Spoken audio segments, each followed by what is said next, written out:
and let us all do we can to build a better future. All right, it's the battle between two old men. Biden, too old to run for president, and of course Trump saying he doesn't even know if he's still alive. That's Joe Biden, that is. So let's talk about it. Let's talk about how the fact that somehow we once again get stuck with the bottom of the barrel choices, people who are supposed to be our leaders. So first of all, former U.S. President Donald Trump has mocked President Joe Biden's apparent cognitive decline, telling supporters that the 82-year-old Democrat doesn't know he's alive. Government prosecutor Robert Hur backed up Trump's assessment earlier this week, declaring Biden too senile to stand trial. Speaking at a National Rifle Association Expo in Harrisburg, Pennsylvania, shout out to our viewing audience members that are in the great state of Pennsylvania on Friday, Trump condemned the U.S. Justice Department for prosecuting over his alleged mishandling of classified documents while declaring to charge Biden for the same offense. While declining to charge Biden for the same offense. Sorry for that.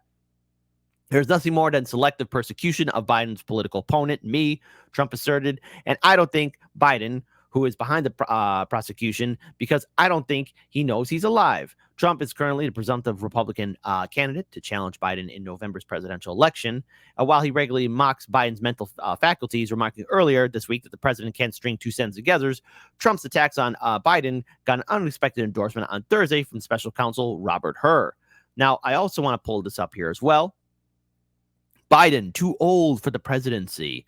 U.S. voters have again expressed concerns about Joe Biden's age, according to the findings of a recent poll. Nevertheless, the incumbent president maintains a narrow advantage over his presumptive challenger in November's election, Donald Trump. A recent Quinnipiac University poll of 1,421 registered voters conducted between February 15th and 19th and published on Wednesday found that 49% of respondents favored Biden in a hypothetical presidential rematch with Trump, a 4-point advantage over the likely Republican candidate, who was backed by 45%. However, 67% of voters said that the 81-year-old Biden is too old to effectively serve another 4-year term in the White House. And we're going to be talking about who his potential successor would be because, as it stands, there's now growing calls from the establishment for Biden to step aside. Shout again to Case Study QB, folks. See, the Democrats know that old man Biden is just that, the old dog in the house. Let's listen. The question the Biden administration keeps pretending only to hear: can Biden do the job of president? But that's not the question of the 2024 campaign. What I think we're seeing is that he is not up for this. And my panel is back with me now. Jeff, these are, I want to say the whispers, but when you talk to Democrats, some of them are yelling that very loudly. It's not the whispers you hear privately and behind the scenes. And yet there doesn't seem to be any indication that Biden will be stepping aside. No, I mean, they used to be whispers, even in the 2020 campaign, which we all covered. I mean, there were whispers then about age and sort of fitness for office. It's a whole different time. I mean, the conversations, it's hard to have a conversation with the top Democratic strategist, a lawmaker on Capitol Hill, without part of the conversation being, well, how do you think President Biden's doing? But the reality here is, as MJ, I'm sure, would agree with, being at the White House every day, there's zero of this conversation among the people who matter. I put Jill Biden at the top of that list, a few other advisors. So this is outside chatter here. And they basically say, Democrats are going to have to sort of suck it up and deal with it. He is going to be the nominee. And once there's had to play that out. So you got to suck it up and deal with it that he's the nominee, even though many Democrats are saying that, hey, he's too old. Hey, oh my God, maybe we're making a mistake here because the Democrats, in their foolishness, chose somebody who they deemed to be better than Trump. And in their blind rage against Donald Trump and their Trump derangement syndrome symptoms, taking advantage of their critical thinking, they're stuck with a man who is an embarrassment nationwide, but also globally. He's not respected. And apparently, because of the vote blue no matter who mindset, because they cannot function properly in this world and deal with problems like adults, they're going to once again burden all of us, independents and free thinkers, with their choice of the neoliberal Joe Biden.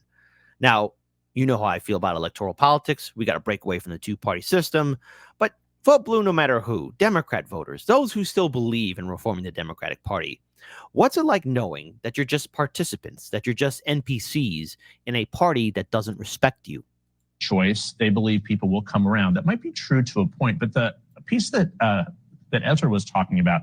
He believes it should go to the convention, throw it open to the wild, and sort of see what happens, because conventions historically are about fighting for the nomination. There was a big discussion among a lot of strategists and Democrats over the weekend. How dangerous is that? Is it more or less than this? I would be stunned if that would happen, but you have to leave open your mind to the possibilities since so many people are talking about it. Yeah, I mean, I'm curious, MJ, what you think about all that. I mean, the White House does not like these stories, obviously. No, and particularly because we know that President Biden will read a column like this. He takes very seriously what these kinds of pundits say. The journalists that he will have off the records with, those tend to be columnists and these kinds of thinkers.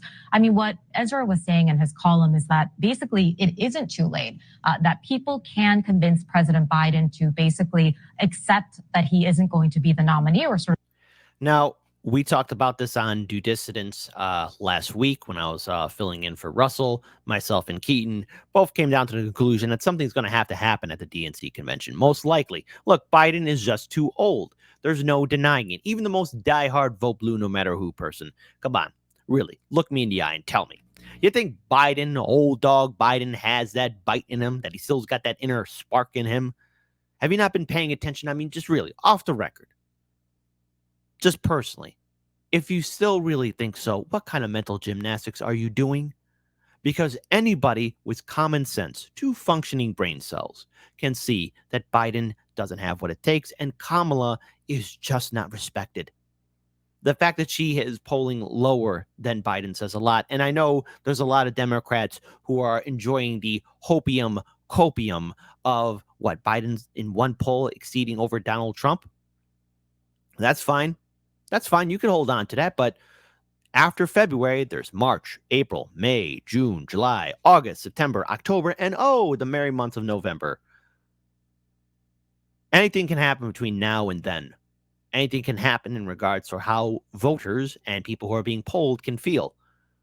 And with Biden constantly on the decline, unable to really put together any kind of real coherent sentence altogether, the Democrats will have to make the most logical choice in Chicago, in August, in my city, in my backyard, to probably pick somebody else. Now, we will be covering any kind of updates that will be happening there, and there's a lot of our colleagues in independent media who will be working in collaboration with us. But it has to be clear, if these Democrats are professionals, and I'm using this word lightly, and I apologize again, putting the word professionals with the Democratic think people, the people in charge of the establishment, the wise individuals, they have to make the choice. They really have to make the logical choice of dropping Biden. There's just no way he can do it. And it's going to have to take place at the convention. Sort of move aside and then do the crazy thing of going to the convention, and whether it be Vice President Kamala Harris or somebody else, that there is room and talent within the party for somebody else to be the nominee. It is, of course, really late, and that would be a wild political scenario. But I do think that is just like the existential question for Democrats right now, and something that I asked President Biden directly last week. I asked him, you yourself, you have said that many other Democrats could defeat Donald Trump. So why do you think it has to be you? And we saw him bristle at that question and saying, that is your opinion. It isn't my opinion. That is the fact that we get from many, many polls. And he didn't like it. He kind of yelled. Didn't. And he also said, the answer is that I'm the most qualified person to be president. I think the issue is that there are plenty of Democrats who believe other Democrats can do the job, but it is still sort of the quiet part that most Democrats are not willing to say out loud. They have to have the difficult conversation with Grandpa Biden. I know, Democrats, I know. You were so happy in 2020 that you could go to brunch, and now that Trump is still the front runner, and very soon we're going to find out how the South Carolina primary is going to play out, because if Nikki Haley's still in the game, it's going to be quite hilarious, especially if she loses her own home state. Loud. Mm-hmm. And I also think, we have discussions about the conversations happening in Washington, the conversations happening at the White House. I don't cover the White House or the Democratic Party. I'm covering a Republican running for president. I'm covering foreign policy, but I hear conversations all the time from people in multiple different states when it comes to Biden and if he is the best pick for the Democratic Party to be running right now. And so I think it's important not to pretend that those are conversations that are created by those of us who are covering the White House and covering Biden, these are real questions that real Americans are actually asking and talking about right now. And so to that end, I want to play a clip from ABC News with Charlemagne the God and what he was saying about. Oh, watch this. Because he even then, so many people, it's the aftermath of what Charlemagne said. Because we played that video clip, and no matter what, at the end of the video, he said, still democracy is at risk. You got Trump and Biden, and Trump's a big threat.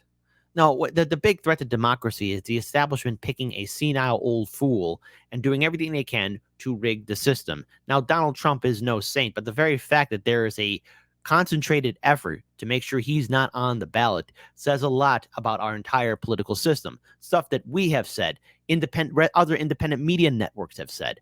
There's a real fundamental problem with how we run things in this country and who we elect as our leaders. Watch how CNN reacts to this. Joe Biden. Let's listen. He's just an uninspiring candidate. Like, there's nothing about, Joe Biden that makes you want to listen to him. He has no main character energy at all. None. The couch is voter apathy. And, that's who everybody is up against in 2024. And right now, it feels like the couch is going to win. It's such an apt way to kind of lay it out pretty starkly, right? You got the couch, and right now the couch is going to win by saying essentially people may just stay home. I mean, the burden is on the Biden campaign, which the president is well aware of this, of drawing that distinction with Donald Trump. I mean, our history does not to provide any modern day examples and few examples in our history of such a rematch. But I think the question is, are voters going to be as alarmed, as turned off by the former president? I was in Detroit a couple weeks ago and talking to a pastor there who he said, look, Trump doesn't scare people as much as he used to. Yes, Trump doesn't scare people. You shouldn't let somebody frighten you. Don't let anyone live rent-free in your head. I think people saw what a Trump presidency was like. I saw it, and look, while I'm not a fan of Trump, I will have to say this. It was the most transparent presidency I've ever seen in my lifetime. Oh, before the liberals start typing in the comment section below, how can you say Trump was transparent? He's lying like any other politician. Well, of course he's lying, but there were moments where he told the truth. Like, for example, why we're in Syria, why we're overseas. Hey, we're only there for the oil. The entire Democratic and Republican establishment crapped their pants. You thought Joe Biden always crapped his pants? No, the whole establishment crapped its pants. Not to mention, everything was ripped off. The neoliberal mask was ripped off. The era of the polite politician was ripped off. And they're doing everything they can to dust everything underneath the rug so that no one sees all the dirt and slime and crap. And people are so afraid of Trump that he's the next Hitler? Trump and Hitler are two different people altogether. Trump and his statements, everything that he has posted on social media, is no different than anybody else trying to garner attention. All this fear of Trump, they're turning him into something that he's not. My fear is the politicians that hide, that we don't see, that keep their most innermost private thoughts to themselves. And they've been pretty successful in hiding themselves. Most of our politicians are doing insider trading and living their best lives. Most of our politicians are doing other shady activities. And the thing is, the media doesn't cover them because, they're not as hot or as controversial as Trump. That it won't grab the headlines, but it should grab the headlines because a lot of our politicians are worse than Trump. See, Trump is just up front right there so that the media can just garner him, just focus on him. The fact that the Democrats are going to try and dust off, be afraid of Trump, should tell you something. They have nothing for policy. And come the DNC convention, everyone's going to be hyped up about who's going to be the nominee because, again, it's very likely that they will replace Joe Biden. They have to. They'd be completely stupid if they went all in, but they probably will. Everyone's going to be focused on the nominee, but they're not going to focus on the issues. And the number one issue is definitely going to be the economy. And Democrats will wonder and look around shocked about why they're losing because they're not talking about the issues. People got through it. They'll get through it. So the burden of the president and his campaign is to make that case to voters why this election matters more than ever before and to draw that distinction. And they have 8.5 months to do it. It's like everything almost gets normalized after a period of time, right? They've seen Trump, they know Trump, they're not as afraid of him in a way. Yeah, and to the point about the couch, Yeah. I think what is really remarkable is that when you talk to Democrats, and I'm talking about Biden supporters, Biden allies, lawmakers who are loyally for President Biden, there's nobody that is saying. She stuttered there for a second. What'd you say again? What'd you say? I'm talking about Biden supporters, Biden allies, lawmakers who are loyally for President Trump. Biden. That's okay. Everyone makes that mistake. President Biden, there's nobody that is saying like they're jazzed about the 2024 election. Nobody is saying, I'm really excited that this is going to be another Biden-Trump matchup. In fact, it's the total opposite. There's like this sense of dread. They don't want to see that rematch anymore again. And I think it's for a number of reasons. I kind of want to see that rematch again because I want to see people melt down and panic, especially amongst the vote blue, no matter who crowd. I want to see them get triggered again, hide underneath their blankets while they're watching Rachel Maddow. There's obviously a lot of nervous energy about President Biden, a lot of feelings about former President Trump. I also think that there's just a lot of heaviness in the news right now. It is just a fact that people are wary of, the war in Israel, the war in Ukraine, all of the headlines that they're seeing. There's real fatigue. And I just think that there's a little bit of a darkness, even among people who are loyal supporters of President Biden. Right. That's because they're waking up and realizing that the two-party system is just that, one big joke, and they don't have a seat at the table. No one needs to be afraid. Do what I'm going to do on election night. Make yourself a nice, delicious meal, okay? And watch and observe and smile as other people who lack the ability to critically think melt down and struggle and post on TikTok, Instagram, Twitter, and Facebook. Watch as they cry and moan as they complain that their candidate isn't doing well. Watch as they constantly bicker on social media. Meanwhile, as we get to the final vote being tallied. No matter what, I know I'm going to be A-okay. I'll be focusing on how well the third parties do for this election cycle. I'll be rather disappointed if they don't make any kind of headway. That'll be my disappointment. But I'm not going to cry about, oh no, Trump's in office. Oh no, Biden's in office. It's two old men fighting over a cold bowl of soup. And there is just, it seems like such a heaviness and like a begrudging acceptance to this is kind of what is happening. Also, the fatigue of normalizing things. Oh, the fatigue of normalizing things. Here in America, we're professionals at that, such as school shootings, unending wars, corporations getting bailed out, Americans being evicted from their homes and apartments, an ongoing genocide. Yeah, yeah, perfect. Yeah. Normalize fatigue. Well, it is what it is. No.